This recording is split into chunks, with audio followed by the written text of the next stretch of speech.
Hey there, what's up? In this video, I'll give you a quick guide on how you can install GoLogin on Linux.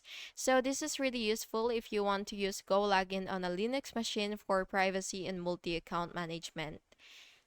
So the first thing that you will have to do is go to gologin.com/download, and once you're here on this specific website, you will just have to click download, which is under the Linux. So just go ahead and download that, and then after that, after downloading the file, it should be right here. It should be downloading right here. So once it's downloaded, what you will have to do is just open the downloaded file, and of course follow the installation wizard and click next, and then click install and then finish.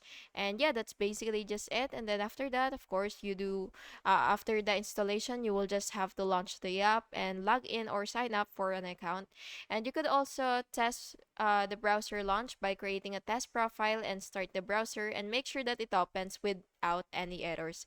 And yeah, that's basically just it. I hope you found this video helpful, and if you did, please make sure to like and subscribe for more videos like this. Thank you and have an awesome day.